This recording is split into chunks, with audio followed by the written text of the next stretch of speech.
Привет, меня зовут Ваня, и сегодня я сам посмотрю и вам покажу район Фусими, город Киото.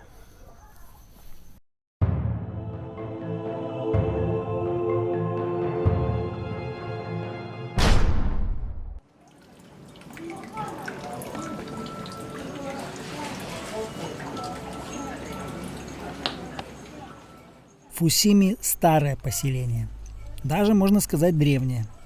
Сейчас это окраина Киото и находится довольно далеко от центра города. Среди обычных жилых кварталов можно найти старые исторические улочки с ресторанами, музеями, торговыми рядами, да и просто старыми домами.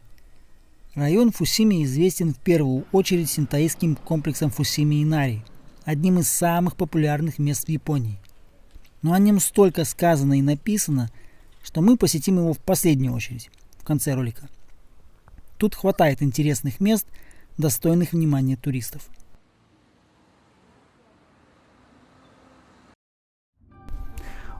Вот это замок Фусими, или есть еще второе название замок Момояма.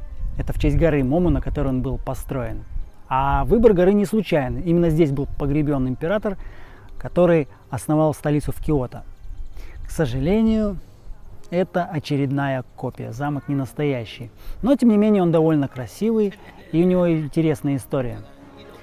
Не буду напрягать вас там точными датами и именами, расскажу коротко. В конце 16 века один знатный военачальник построил этот замок за 2 года. Правда, не один, а еще 30 тысяч человек. Строили замок, в принципе, не для обороны Киото, а для переговоров с китайцами по поводу войны в Корее. Внутренние декорации и убранство должны были шокировать приезжих китайцев, приезжих дипломатов своей красотой и богатством. Например, одна из чайных комнат была полностью покрыта золотом. Но спустя 2 года после постройки замок полностью был разрушен из-за землетрясения. Снова быстро отстроили. И еще спустя 2 года замок был завоеван другим военачальником. А еще спустя 20 лет, когда власть в Японии уже перешла к другому клану, замок утратил свой статус и был разобран. И материалы пошли в основном на убранство других замков и храмов. А вот куда дели золотую комнату, история умалчивает. Ну что, пойдем поищем. Кстати, внутрь не пускают. Не знаю почему. Может быть, там просто ничего нет. Хотя другие японские замки тоже пустые внутри в основном. И туда пускают, еще и деньги за это берут. Ну, ладно. Полюбуемся хотя бы внешне.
Ну а если вас, например, жена заставляет сводить ее в какой-нибудь музей, культурной столицы все-таки, а вам хочется расслабиться, отпуск все-таки, то можно совместить приятное с полезным.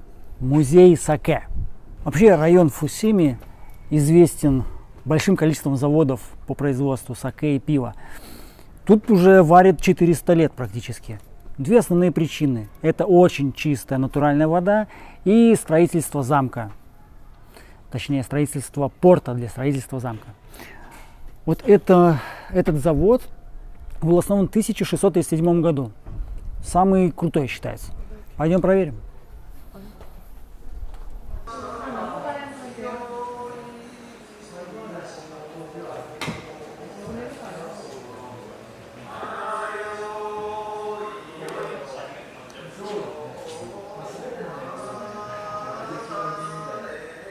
Кстати, слышите вот эти голоса на фоне? Я сначала подумал, что это вообще какая-то молитва. На самом деле это аудиозапись. Примерно так 200-300 лет назад рабочие этого завода пели песни во время процесса.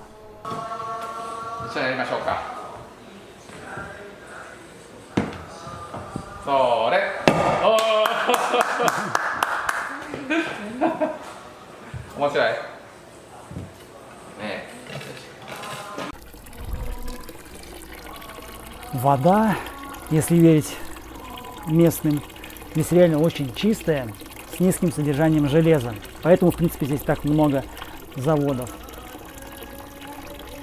Вот, говорят, вот источник вот этой воды находится на глубине 50 метров под горой Момояма.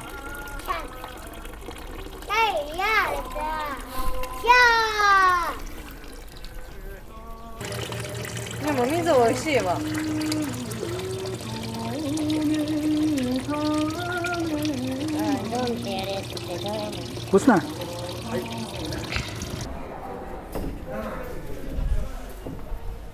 В конце дают вот такую 15-градусовую водку, точнее не водку, саке. А еще в конце дают возможность продегустировать бесплатно.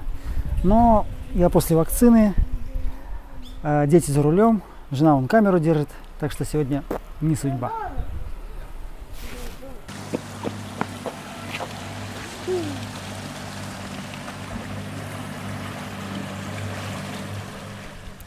Фусими довольно древнее поселение, поэтому и старых храмов тут немало.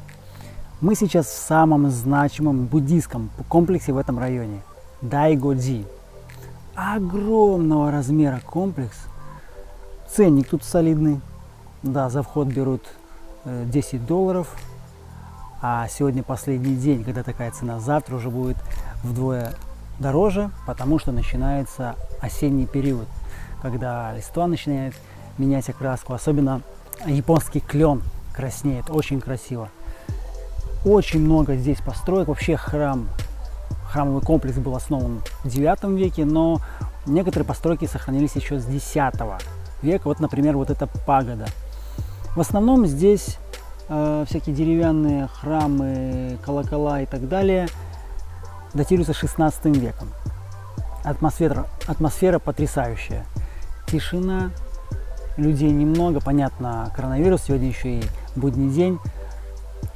Горный воздух, потому что здесь вообще территория делится на 3 части. 2 у подножия горы и 1 непосредственно на горе. Тишина, атмосфера потрясающая. Дайгодзи переводится как храм топленое масло. Я сразу тоже сначала ничего не понял, что к чему. Но у буддистов же всегда есть какой-то скрытый смысл. Объясняю. Это метафора абсолютной истины. Корова дает молоко. Из молока можно получить сливки, из сливок сметану, из сметаны масло, из масла топленое масло. А вот из топленого масла круче уже ничего не придумаешь. Ну вы, конечно, придумайте, там еще и в комментариях напишите. Но у буддистов логика такая.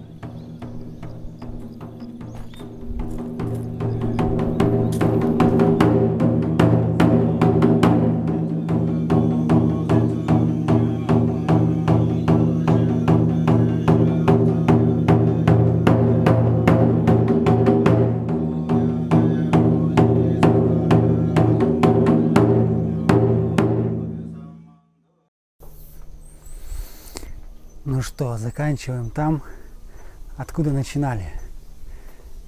Мы только что были в буддийском комплексе, а это синтоистский Фусими Инари. Это место обязан посетить каждый, кто прилетает в Японию, ну а если в Киото, так тем более. Итак, почему Фусими, вы знаете. Почему Инари? Инари — это богиня, которая за много чего отвечала, но в первую очередь за рис, за урожай, за саке и так далее.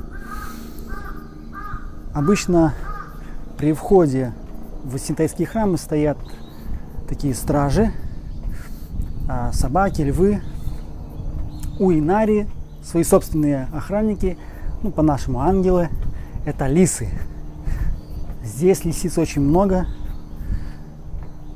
Вот этот синтаистский комплекс, конечно, известен огромным количеством вот этих вот ворот, которые называются тории. Говорят, их тут 1000. Но я попробовал посчитать, на третьих уже сбился. Поэтому поверим, 1000 так 1000. Обычно здесь, когда нет коронавируса, здесь просто миллионы туристов в год. Одно из самых популярных мест в Японии. Сейчас более-менее спокойно. Правда, когда мы приехали, тут были школьники, прям шумные. Я боялся, что будет очень-очень шумно. Но оказалось, они как раз-таки уже уезжали. Так что нам повезло.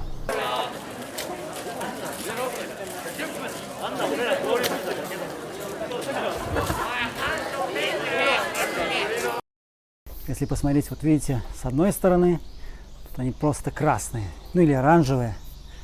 А если развернуться, совсем другой облик.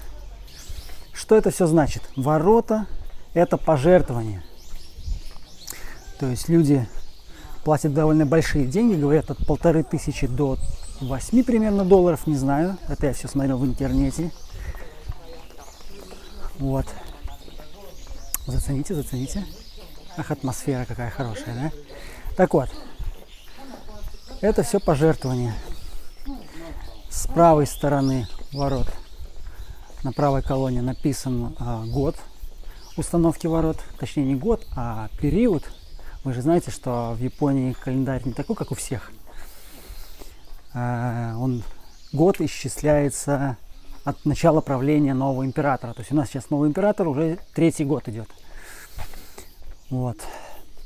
А на левой стороне ворот написано, кто пожертвовал.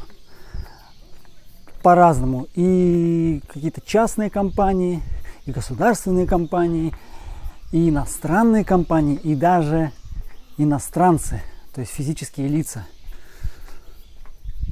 Вот, например, заметил вот такие вот ворота. Евгений из России. Евгений, если вы смотрите, стоят, я контролирую. Вот. Правда, не все ворота в хорошем состоянии, но, правда, ремонтируют, красят, меняют. Вот некоторые отсутствуют. Видите, бывает и такое. Вот, сейчас покажу еще.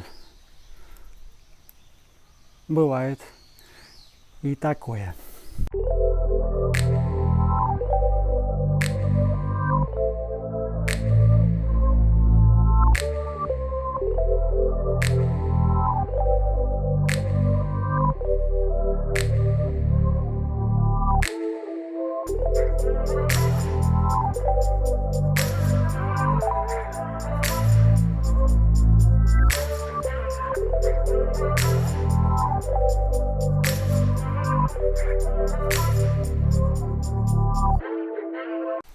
Ну что, если вам понравился этот ролик, палец вверх. Если не понравилось, обидно, но все-таки напишите, что именно не понравилось. Бейте смело в колокол. Ну а пока. Пока.